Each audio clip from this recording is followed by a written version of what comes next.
ఓం నమః శివాయ.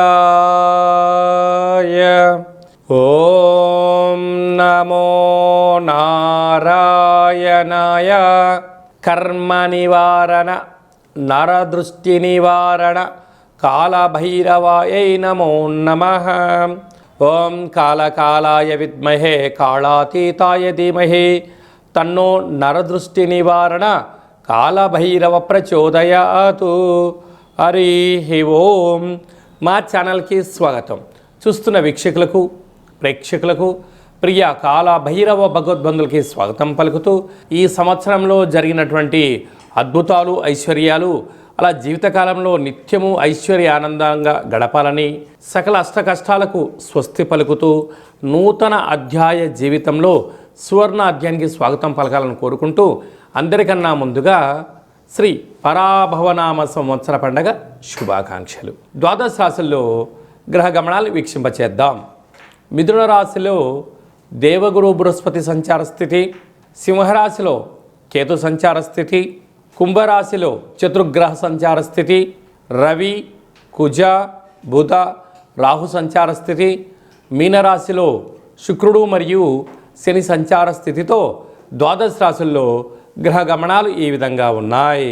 వృషభ రాశి వారికి గ్రహణ కాల సమయంలో చూడరాని పరిస్థితి ఉంది కనుక గ్రహణ దోషాన్ని తొలగించుకొని ఐశ్వర్యాన్ని పొందుతూ యోగాన్ని ఎలా పొందాలో ఈ వీడియోలో సవివరంగా సంపూర్ణంగా తెలుసుకుందాం.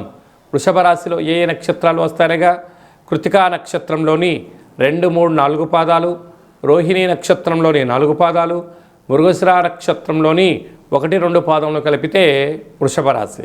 రాశాధిపతి శుక్ర భగవానుడు. వీరికి ధనవాక్కు కుటుంబ స్థానంలో దేవగురు బృహస్పతి వక్రగమన సంచార స్థితిలో ఉన్నప్పుడు మాటను అదుపులో ఉంచుకోవడం, డబ్బులను దువారాగా ఖర్చు పెట్టకుండా సమృద్ధిగా ఉండినను స్వల్పమైనటువంటి ఖర్చులను తగ్గించుకుంటూ ఆలోచన విధానంగా మీరు పెట్టుబడులు పెట్టగలిగినట్లయితే మీకు ధనపరమైనటువంటి భవిష్యత్తులో ఇబ్బంది ఉండదని చెప్పి కూడా గమనించగలగాలి. అలాగనే అర్ధాష్టమ కేతు చిన్న చిన్న విషయాలకు ఆందోళన, మిమ్మల్ని ఏదో అనుకుంటున్నారు, మీ గురించి చర్చించుకుంటున్నారు అనేటువంటి ఒకసారి ఆలోచనలో పడుతూ ఉంటారు. మీరు సింహం లాంటి వారు, ఏనుగు లాంటి వారు. మీరు వీధి వెంట వెళ్తూ ఉంటే అనేక మంది మీ గురించి చర్చించుకుంటారు. తప్పేముందండి?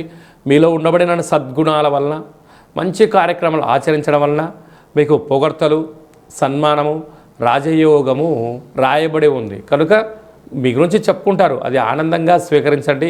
పాజిటివ్ ఉన్నా నెగిటివ్ ఉన్నా దాన్ని మౌనంగా స్వీకరించగలిగినట్లయితే మీరు ఉన్నతమైన జీవితానికి స్వాగతం పలకబోతారు. అదే కాకుండా వృషభ రాశి నుంచి 4వ స్థానంలో ఈ చంద్రగ్రహణ సంచార స్థితి ఉంది కనుక వృషభ రాశి జాతకులు మీరు దయచేసి గ్రహణము మీకు దోషము ఉంది కనుక దోషకాల సమయంలో నవగ్రహ మంత్రములను, రుద్రుడి యొక్క మంత్రములను, శ్రీమన్నారాయణుడి యొక్క మంత్రములను లేకుంటే గురుచరిత్ర పారాయణం చేయగలిగినట్లయితే ఉంటుంది.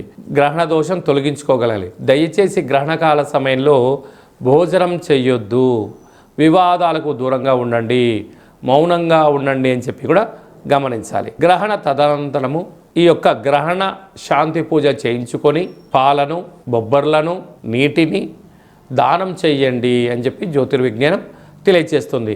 విశేషంగా మిథున రాశి వారికి ఏడాది తర్వాత రాజ్యస్థానంలో చతుర్గ్రహ సంచార స్థితి, ఆత్మకారకుడు రవి, రుణరోగ శత్రుకారకుడు కుజుడు, బుద్ధికారకుడు బుధుడు, వాస్తు నరదృష్టికారకుడు రాహు భగవాను ఉండడం వలన వృత్తులలో, ఉద్యోగాలలో, వ్యాపారాలలో స్వల్పమైనటువంటి ఆటంకాలు పొంచి ఉన్నాయి కనుక ఇలాంటి కాల సమయంలో ఓపిక, పట్టుదల, సహనము, సత్ప్రవర్తన అవసరం అని చెప్పి గుర్తు పెట్టుకోగలగాలి. ఏకాదశ స్థానంలో శని భగవానుడు, అక్కడే శుక్రుడు సంచార స్థితి ఉండడం వల్ల నూతనమైనటువంటి ఇంటి స్థలాలు, గృహాలు, వాహనాలు, క్రయ విక్రయాలలో ఆనందకరమైన జీవితాన్ని పొందబోతున్నారు కనుక ఈ కాళభైరవ అష్టమి సందర్భంగా తప్పకుండా పిండి దీపాన్ని ఏర్పాటు చేసుకొని కాళభైరవ స్వామిని స్మరణ ధ్యానం వలన సకల గ్రహ దోషాలు తొలగి ఐశ్వర్యం కలుగుతుందని చెప్పి గమనించాలి.